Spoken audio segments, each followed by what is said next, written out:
Alright, let's roll. Alright, we ready? Caesar with a smile on our face and a group full of energy. Welcome to the Movie Effin' Podcast. I'm your host, God. That's Cher, Bryce. I'm your host. That's not a good chair.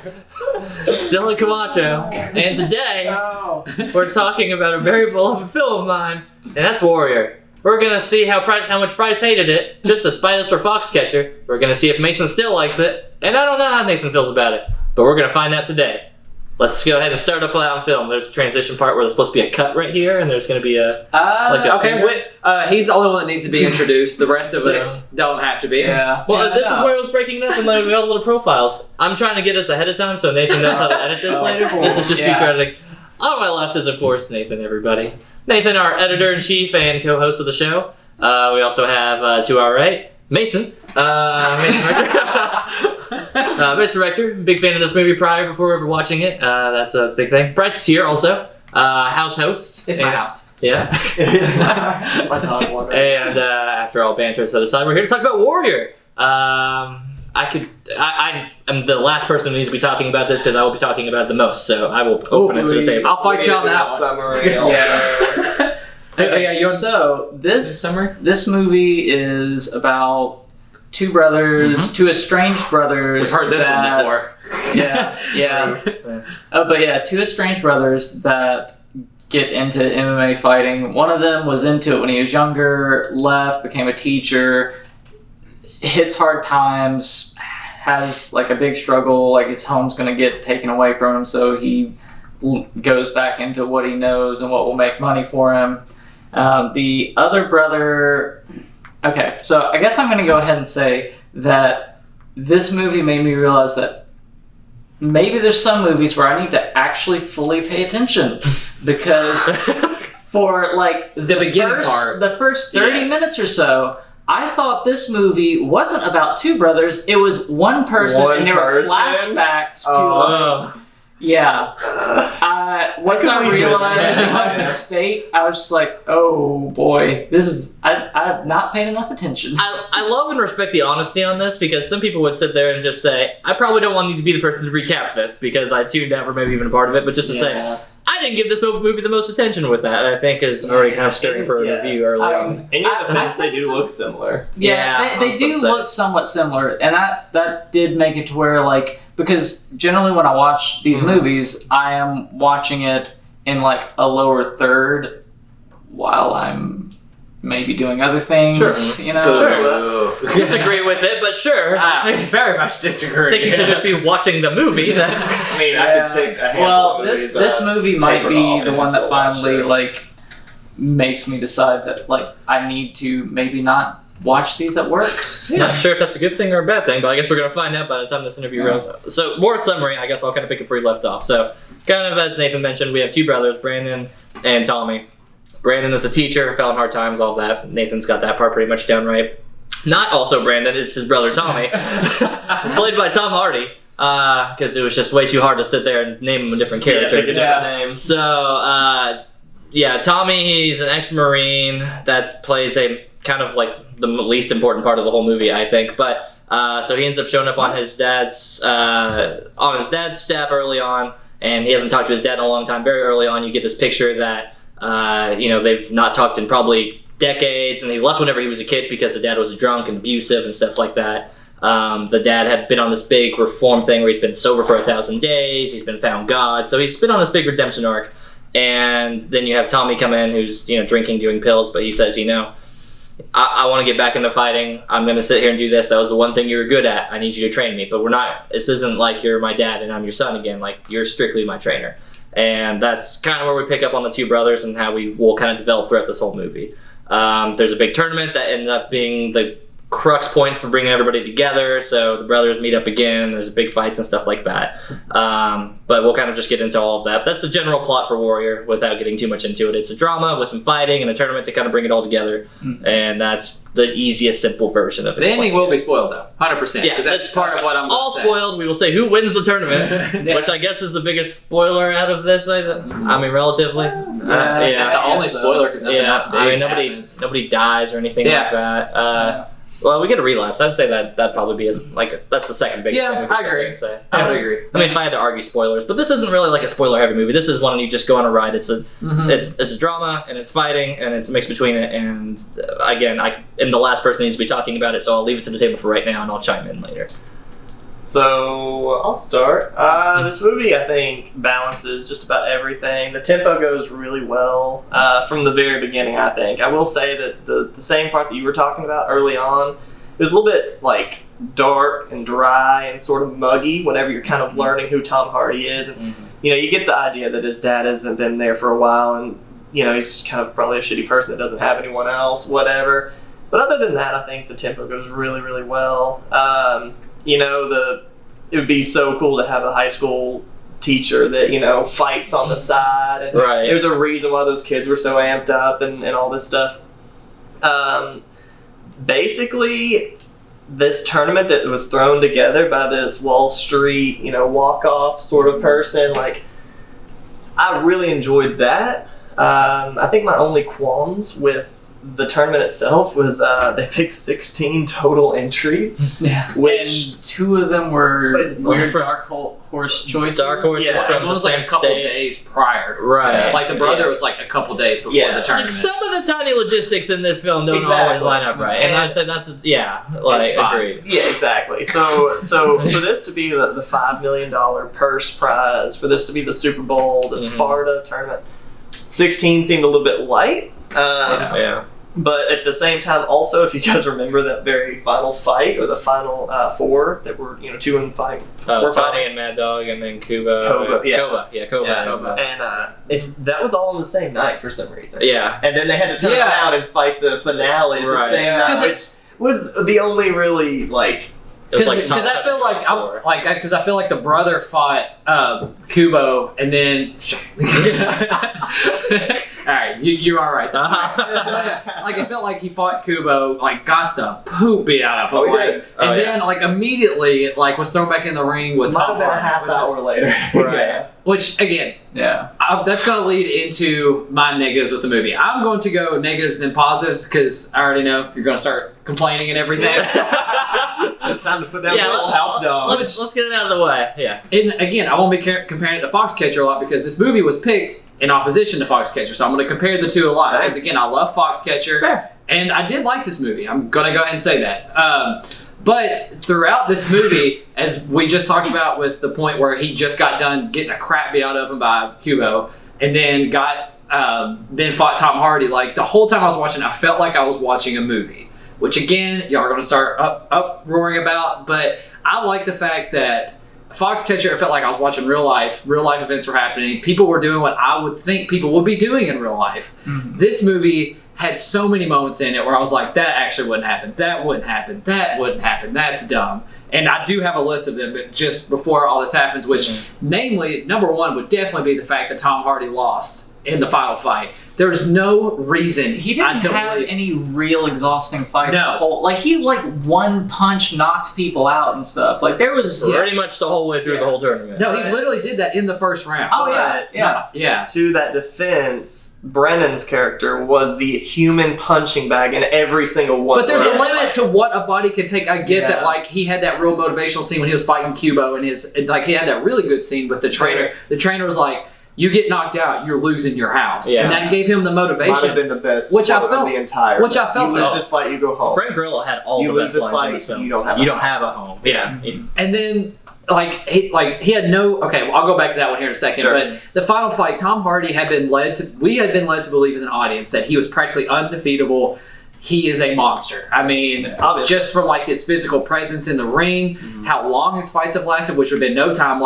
Mad Dog, which was the fight before he fought his brother, had been training for months or whatever to be ready to fight Tom Hardy again. And Tom Hardy is like, whatever, I'm just going to beat the bejesus out of you in a minute or something, which that was awesome. Again, it gets it's a very satisfying moment to see Mad Dog get knocked out twice in a row. Just so easy. Definitely. But he still had no reason, because I think I texted Mason during the movie or after or something. I was like, he landed a lot of really good hits on Brendan, especially one of the ones they really like to do, which again, that gut instinct's awesome. Like when he like picks him up and like slams him against the ground and picks him up and slams him That again. should shatter your spine. And then keeps or on break just your neck. wailing on him. I get it. Like we've been led to believe that Tom Hardy, every single punch that he throws is with the intent to kill.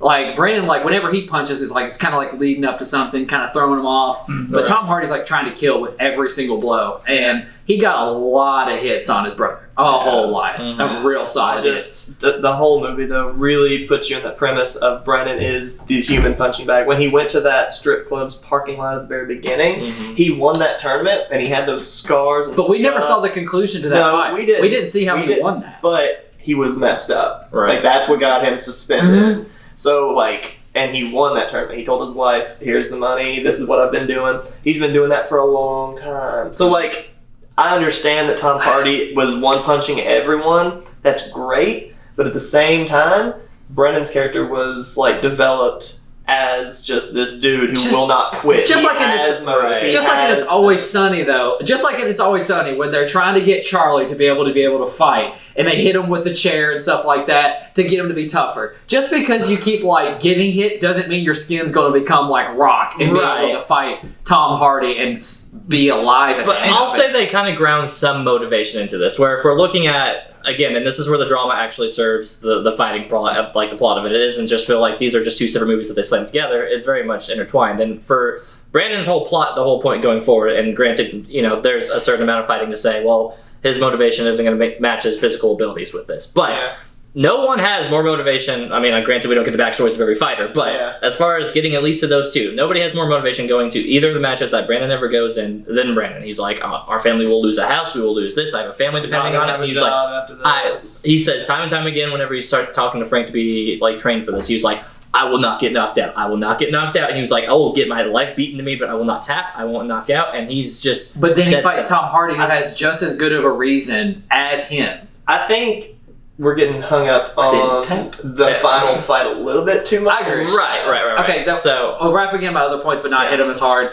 Again, I felt like it was a movie the whole time, especially one of the scenes that was very egregious to me, two of them actually, was when his wife was like, I refuse to watch you in the ring. I will not do anything. And then it gave us that awful scene where she like has the phone over here and she's like folding clothes like a good little housewife, and then it's like, I think that would totally have behind closed doors. I did not like that. I think she would stay stubborn on that, saying that, you know, I don't want to support it. I don't want to support it. He's doing it for the right reasons. Damn it, I needed support. Going back to my other one was the scene where the kids go up to the principal and like, we want to watch him fight on the big screen or whatever, and he's like, I don't think we should do that. And it lasted entirely too long. It could have been completely cut from the movie. Nothing would have been lost. We already knew where the principal stood on how he thought Brendan or whatever, like his fighting stance. He's like, I think you're awesome. Like, it's really cool that you do this, but you can't. You can't be a teacher while doing it. Yeah. Like, you got to pick one. So we knew like nothing. We learned nothing from that interaction that only served to pull at your heartstrings, which this movie does entirely too much and too ham-fistedly, I believe. Okay.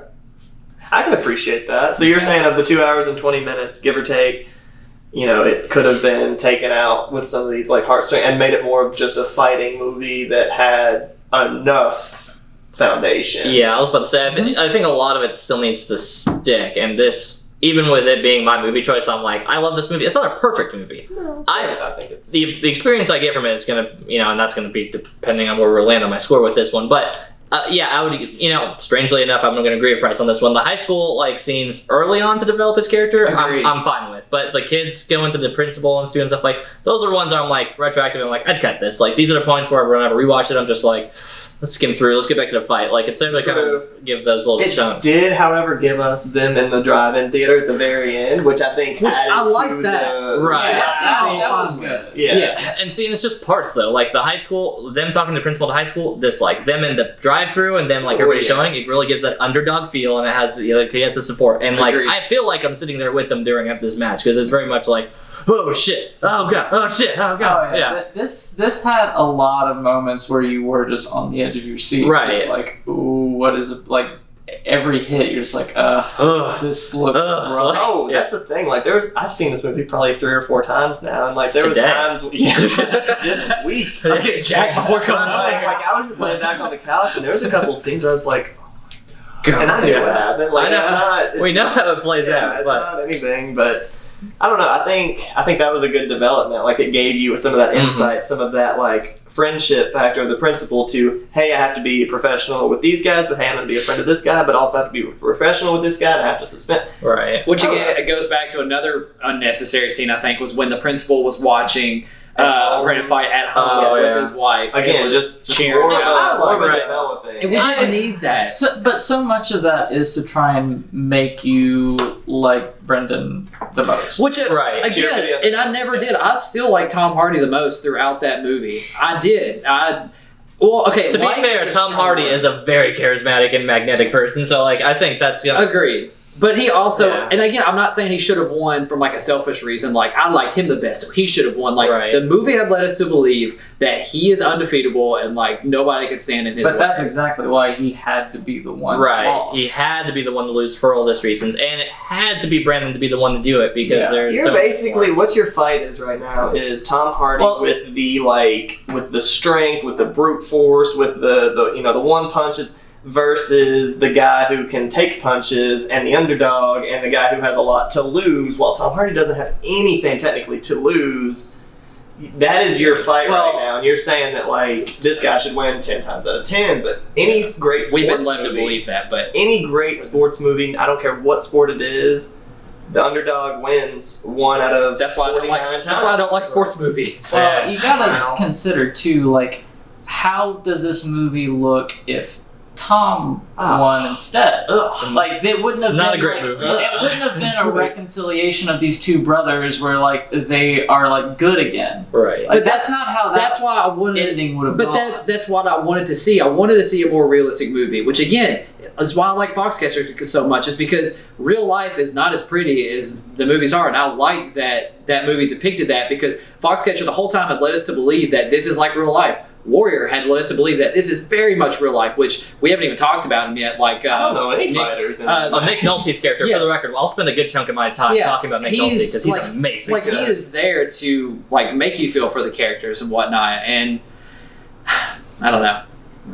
I can't pinpoint what you're arguing, and like I can't like level with you because it's just like I don't know. Like it's just not like what do you want to watch a movie for? Exactly. Right. If you just want something, if you want to watch a movie for something good. So, and this is always my argument going into any movies, and this isn't specifically criticizing you, Bryce, but just anybody in general, is that I think that people will go in and people get a certain expectation ahead of time. This is why often I'll sit here and if I'm going to like pitch a movie to somebody, I don't say anything unless they're the type of person who I know that they need to be swayed a little bit to even ever put it in front of them. Yeah. But other than that, like I don't say anything because expectations do a lot to hurt or make and break a movie, regardless of how good or bad the movie is. So if you have an expectation, and again, the counterpoint to this was, all right, so I want to pick a fighter drama because you picked a fighter drama in that way.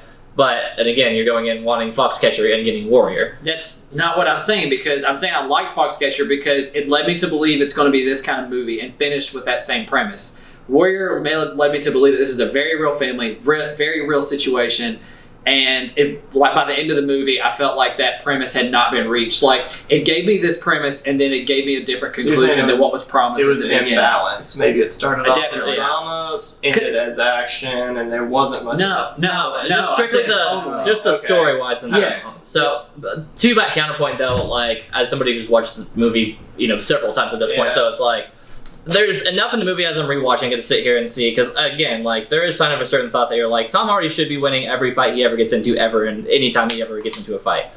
But there's a lot more that goes into this fight for Tom Hardy than just the regular fight that normally is. Usually you can just beat the shit out of him because they're angry, but there is that conflict with him, whether he admits it or not, that it's his brother. There is that conflict there as well, that if we're looking at it from like strictly MMA standpoint, which is granted not the best way to look at this movie at times, but Brandon's fighting style is very much tempo, and Tom Hardy wears himself. He goes through rounds beating the shit out of Brendan for the first handful of times, but I think it mirrors the match with Koba right before the show that, listen, he can take a beating from literally one of the toughest motherfuckers that goes into that ring. Koba undefeated before going in also, and he just says, wear him down, exactly. And all of his strategy, like, and then catch a slip. Tempo, one slip, submission. Yeah. Like, he's not ever going in to knock it out, which one of my gripes with, like, one of the scenes is, like, Gorilla saying you gotta knock him out, and I'm like, he never knocks anybody out, he makes everybody tap. But that's beside the point, so where, God, that chair. So, where that's his strategy. Brandon's strategy going in is just, all right, so he's fighting, and it's not like ever, if he gets a knockout opportunity, great, but it's wear down, because Whereas, sure, he's the human punching bag to an extent, and you would say that, okay, well, no person can sit there and just go infinite amount of time without getting knocked out. Equally so, Tom Hardy is human also, so he's going to wear himself out, and he's putting in that much more energy, and you see that in that fight too. Because he didn't wear himself out though. He made that slip up that you were speaking to. Right, and exactly to that point, because he's an emotional fighter. He goes in and like where it's technical and stuff like that, but not only is he an emotional fighter, he's a super emotional fighter. Because this isn't just an opponent. This is Brandon. This is his brother who betrayed him. Lived with for 15 years. You're talking at me, and I'm like, I'm not like this is not. No. This isn't meant to be talked at you. I'm saying in general. So it is the thing that it is. So there is a lot of things where I can sit here and validate that. Sure, Brandon can take this match, and am I saying that if they replay this match 100 times that he wins every time? No. Like I'm sure there's a good chunk of matches, Tom Hardy just knocks him out in the first couple of rounds, and it's just like, well, I don't got a house on the line, and then that's it. But with every little thing that they build up for Brandon's character, it's paying off to sit there and say why this can even be a possibility.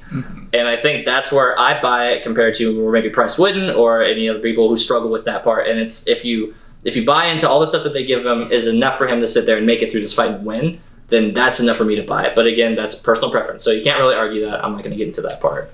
He was talking at me, but that wasn't speaking to my point of I was led for like that was my second other point of why one of my dislikes of the movie is that I was led to believe it was going to be this grounded, real kind of drama, and by the end, he's whispering in his ear that I love you right before he makes him tap out. Like, well, this is that's a fight. Very emotional. Right, because that's not a fight that Brendan really wants to be in either. Like, you could tell from the beginning, he's like... No, he definitely didn't want to. He's like, I never want to be fighting That's my brother. not my point. I know how you all are not getting my point. Yeah, your point. All right, we're moving past your point. We're not soaking up your whole podcast with that. Nathan, how are you feeling about this movie other than that? We haven't heard enough from you.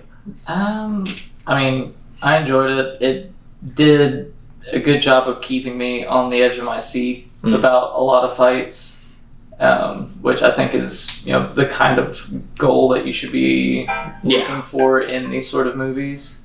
So that was great. I liked the story. I'm not very critical about stories most of the time, though. Yeah, I think it was enough. And so the whole punching bag thing felt fine to me because fighting is an incredibly exhausting thing to do. So there's absolutely something to being that person that just weathers blows and keeps yourself as conserved as possible, as that other person is just throwing everything they've got until they're tired. Like a good example of that is like Conor McGregor and his fight with Floyd Mayweather. He was like just going crazy at the man, and Mayweather is just holding out till he got tired. And I mean that's the thing that happens in fighting. Yeah. So that did seem fine to me. The space of time I thought was wrong. Like I can't. It's a weird schedule for a tournament to be set that way. Yeah. I can't imagine that Brendan would have had the remotest chance of being able to do anything after fighting. Was it Koba? I would like to think. I know. I would like to think that like there was like a couple days. Just in the back of my head, I'm like, you know what? I'm fine with it. There was my headcanon is he naps for a couple days in between there. There's a relapse in between then and there. All the scars, which totally makes sense, you know. But yeah, go ahead. But yeah, and ultimately the ending to me, it's like other way around. It wouldn't have been. It's a terrible movie. It wouldn't have been the kind of emotional ending that I think makes for a good movie of that kind. Yeah. And I think too that like I was talking to Price about it the other day, just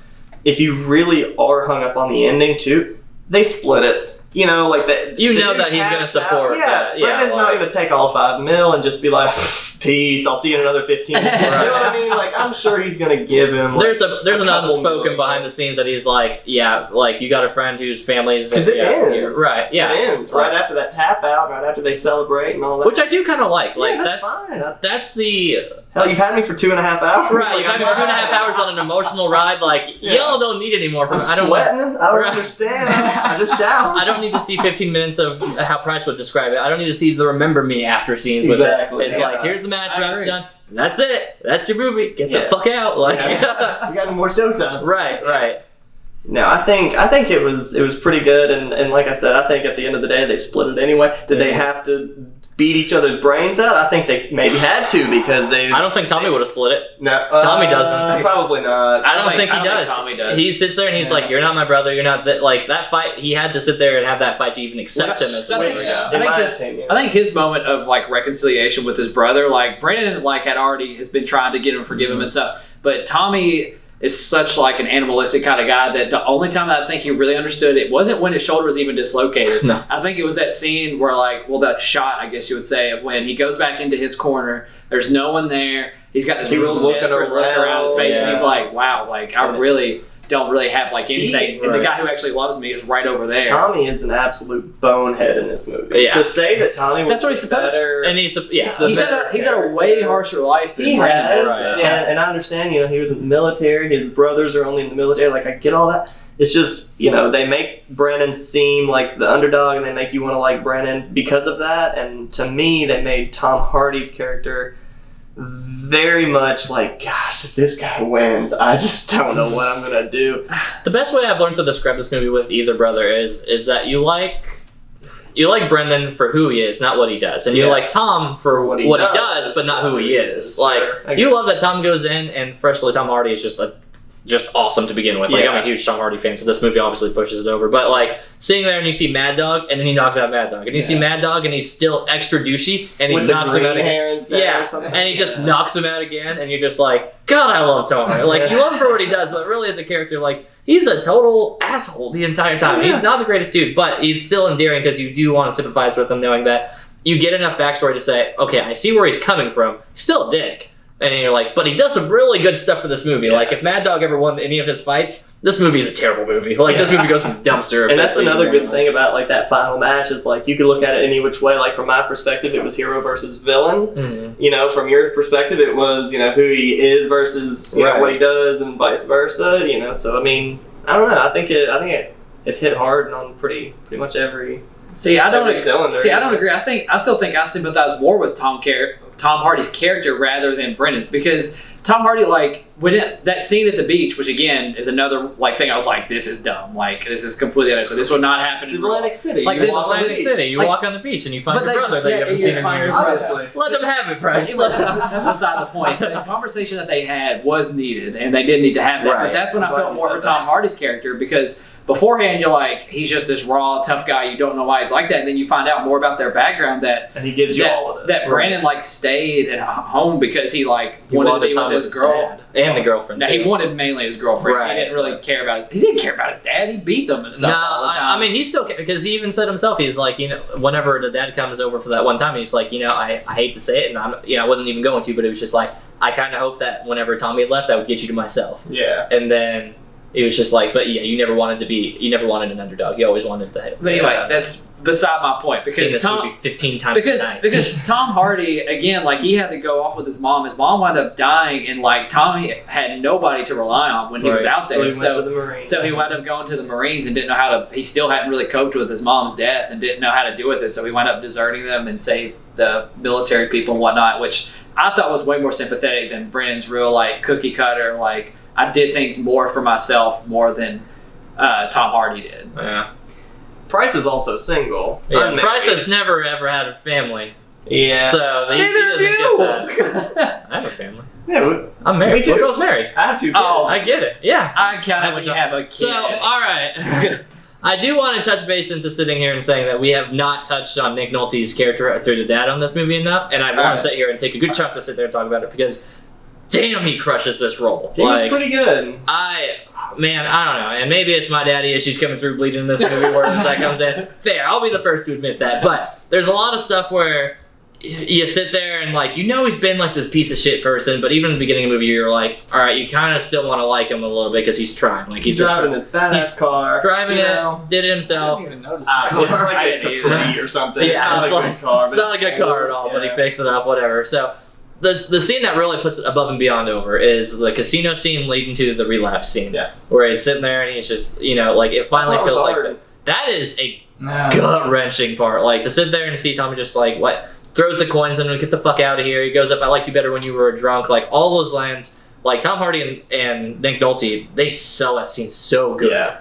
The drama point on that, like, you just feel every impact of that line. It hits harder than any of the punches in the Koba match or the Tom Hardy hitting, like, Mad Dog. For him. For me, and everybody else but Price. And it's solid. And then whenever you go up and you see him just screaming after he'd relapsed and he has the headphones on and he's drinking, and you, even for the split second, this is the thing I like noticing on the rewatch, is this, like, as he starts moving towards Tom and he's just pissed off and screaming, you do see, like, Tom flinch for, like, the first time. There's a little bit of that childlike, you could tell that's like, oh fuck, like, I'm gonna get hit again. And he's not even this monster of a man, Tom Hardy, anymore. Like, he's a kid in that one. Yeah. And seeing that flinch and he's come forward. He reacts too. Right. It makes you feel for Tom Hardy's character more. Right, and to see Tom, Yeah. that's, if you're wanting any redeeming part of Tom Hardy's character in the scene, it's literally just the scene where he comes through and then it's just the dad breaking down. He's just like, fuck. He realizes that he wouldn't have done this if he didn't push him through it. Yeah. And Tommy was like, all right, fuck. Like, I essentially made my dad relapse, and you see him taken care of, and it's a very, like, that scene, all of it. That's probably my favorite scene out of the whole film, and this is a scene full of great scenes for me. But that one in particular just locks it all in. Like, I'm like, okay, even if you aren't, like, a Tommy fan all the way up until this point, you have to at least kind of be, like, wanting to cheer for him up until these points, up into this match coming in. Yeah, I'd say so. Koba's sweet too. I want to say that Koba. Koba got 0 lines. 0 lines. He And didn't you need still to. like him. Yeah, you still like him going in. You're still taming it because he's those eyes. Oh my god, Scary. That's He what might have been scary, terrifying. 10 pounds. I realized that was Kurt Angle from Kurt Angle from WWE. He's a former Olympic gold medalist. The funniest thing is, like, I've watched wrestling for my entire life. I've seen a lot of Kurt Angle growing up. I did too. And I did not recognize him the first time I watched this movie. The second time through, I was the just ankle like, thing was like his special. or whatever. the angle lock. Yeah, So, that's it. Yeah, so Kurt Angle, like, firstly, yeah. So side note, even Kurt Angle, all the supporting acts in this one, I really, really enjoy. Jennifer Morrison as a wife, I'm always really on board with. She's fine. The principal, Get it? like, She can get it. the principal who is just like, you kind of want to roll your eyes at some of his scenes, or you're like humored by other ones that he does, make you kind of feel hyped for everything. Like, obviously the dad, all the supporting cast, all of this is arguably overshadowed Tom Hardy and Joel Edgerton's, like, parts to a certain extent until the fights really started, and then you're like, oh, here's the movie. But yeah, I could rant on all day about this. I really love this film. I love that the fights serve a purpose and that the fights are actually good. Like, Is Actually good? Is it? Because here's the thing. Is that a dig? I feel like that's a dig. That's not meant to be a dig at Foxcatcher, but no, I'm saying this in general. I'm saying in general for sports movies. There are a lot of sports movies. Sports movies is not my genre by and far. This is why, like, I praise this one so highly, because it came out of nowhere for me. I ended up watching it with, like, an ex-girlfriend's family one night. Went in with, like, the lowest expectations, like, sports movie, whatever. Watch it. Blown away by this. You got up ready to just fight anything. I'm telling you. I watched this movie last night, and I was still jacked by the time I got off work to go work out. I could not wait to go to the gym that day after watching this movie. This movie, I could just throw it on for 2, and it's not an efficient way to work out, because you spend 2.5 hours watching a movie and about 30 minutes working out, because you're just like, I need to do something with my day. I did go climbing right up. Yeah, it gets you jacked. Tom Hardy's jacked. Kubo and the Two Strings is not in this movie. It's Kubo and the Two Strings. And such a good movie. Yeah. I need to watch it. I still haven't seen it. I've heard great things. Maybe that's going to be on the movie cast coming up soon. But anyway, do you guys want to go into closing thoughts and/or scores? I've read some trivia on this movie, just as my final point. Evidently, when they were filming it, I don't know who, and I can't remember which guy broke what, but while they were training and, like, filming this, towards the end, Joel Edgerton, which is Brennan, I think he broke, like, 2 toes. And then Tom Hardy, I think, broke his, he had a MCL tear, and he was out for like 6 weeks. There was another one who, I think it was one of, like, the prop fights or whatever, who, like, broke some ribs or something. So a lot of effort went into this. I guess they were pushing it a little bit too hard, but that's just something that I read. So, can I get my score? Yeah, sure. Start it up, Mason. All right. So my score of this movie, for it being as long as it doesn't feel like it. I think it's very well blended and balanced. It's not a buffet of bland. It sure isn't. It sure isn't. It's a buffet of flavor, if anything. I'm going to give this movie a solid 9. I think you can suggest this movie to, like Dylan said, a non-sports loving person, whether they like films or not. And I think they come away with it almost every single time. Probably pretty pleased. I mean, I don't know. 2011 didn't do too bad on that one. So. No, good to hear. Okay, before I go, since this is very much in opposition to mine, I want to hear what you all think I'm going to give it. Just say the number. No reasoning. I'm going to say Just wanna hear you give it 6.5. I'm going to say you give it 6.5? a 5.5, only because a 5 means that you liked it okay, but it didn't outstand All right. you. What about it you, didn't Nathan? overwhelm you. I think you probably liked it decently. I mean, I would say probably a 6 or Yeah, it's in the 6 ballpark is where I'm feeling. Although I I could hate to say it, but these two are actually correct because I actually walked away with a 7. I did. Again, I was saying the negatives throughout like my time to talk, but I mean I didn't really say too much on the positives. We got I walked away from this movie definitely at an 8. I did. As soon as I got done watching it, was still hyped up, still liked it, still an 8. Mm-hmm. But the more I thought about it over the day Digested, and digested it and thought about those points I brought up earlier about how it still felt like a movie. I wanted to be more engrossed in it, but those scenes really took me out of it. Sure. But at the end of the day, I was watching this at like 12 or 1 o'clock in the morning, like on Wednesday night or something like that. It's a perfect time to get jacked. And I have school at 8:30 the next morning, and I loved it. Like just that visceral, not loved it. Let me back up. Like the At visceral, 7, he likes it pretty well. the visceral feeling that you get from watching the movies Yeah. and just how I don't know how it does it, but and Yeah. the fight scenes are done very well. Which Foxcatcher, I just blew off those fight scenes because I don't understand wrestling at Me all. too. And I felt like they were just a vehicle to get the story going along, and they didn't stay on the fights, which is why I like that. They didn't care about it. It 'cause wasn't a fighting but movie, though. Warrior, this is way more of a fighting movie, and they do the fights very well, and it gets you jacked. So you really feel for it. Yeah. And I still really like Tom Hardy's character. And I really wish if he would have won, that would have propelled this to at least an 8.5 or 9 for me, because it would have ended on a note that I think it should have ended on. And he would And- never and watch that it would've because we felt wouldn't have referred it into the film whatsoever. Yeah, Because- but everybody feels about it differently. Right. Everybody else is an Other Brother fan. I'm a Tommy fan, but that's beside the point. The other brother. Uh, Other brother. I'm gonna be super biased on my score because it was my pick on it. I rewatched it again last night. I've watched it every night this week, and it's been. No, I'm kidding. I hope that's true. I probably could. I realistically probably could, but I do want to play video games at some point. I rewatched it last night, and I sat there, and I was just like, I know this is one of the handful of movies that I put over an 8.5. And 8.5 is like the impossible one for me. You have to show me something new, or something that I haven't seen before, or give me an interest in something I've never been interested in. Sports movie being the click for this one. I was at a 9. We had some technical difficulties there. I'm not sure that'll come out in the edit, but I started at 9.5 and I talked myself down from the ledge because it's not a perfect movie. It's very close to a perfect movie for me. But again, there's just some fat parts where I have to sit here and say, all right, the tempo goes really quickly, but the high school scenes are great in the beginning, but at the end, and the driving part's okay. And yeah, if I start nitpicking and looking for stuff, the tournament structure is a little silly. And I'm like, is there enough reason to knock it down from a 0.5 to a 5? I guess for me it is. Okay. Ask me again tomorrow, it'll be a 9.5 again now. So, But it's a 9 right now. 9 for right now. Yeah, I mean, there are little things here and there to pick apart about it. It's still, I mean, it did exactly what I would want a movie about MMA fighting to do. Like, it really sucked me in. It had great fight scenes, and I know that you might disagree with that, but I enjoyed them. The fact that it kept me I said on I like the fight No, he was on board with the fight scenes. I was very much The on board with results those. of some of the Exactly, the fighting yeah. was the big issue. But the visceral punch and the slam. No, like the sounds of it. Yeah. They did great work there. Like it felt really like it was happening. That And was- it had you on the edge of your That was seat. actually one of the things I was thinking about while I was watching the movie, because One Punch Man Season 2, I think you're the only one that's watched it. Yeah. Those sound effects are literally the most horrible things that you could ever listen to in any show. And it makes me more aware of sound effects now. And again, like you said, the sound effects, you feel the Dude, punches. You hear the punches.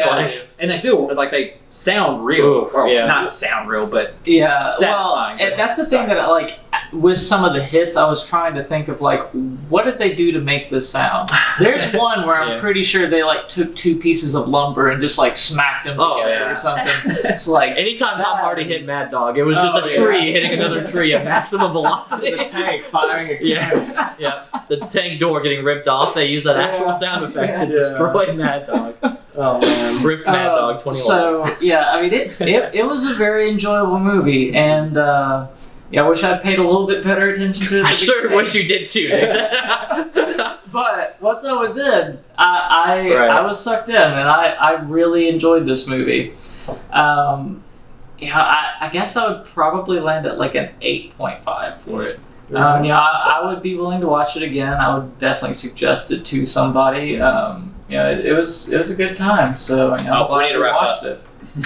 We're gonna wrap up here because we have a dance party coming in here soon for our other podcast, Up and Dance Parties. It's not an window. It's an actual thing. Who's? Oh, wait. It's mine. Mason. Yeah. What you got? This week I picked Donnie Darko. I think it was 2001 or 1999, one of the two, and that's what we're gonna review next week. I dig it. Yep. See you all. See you next week.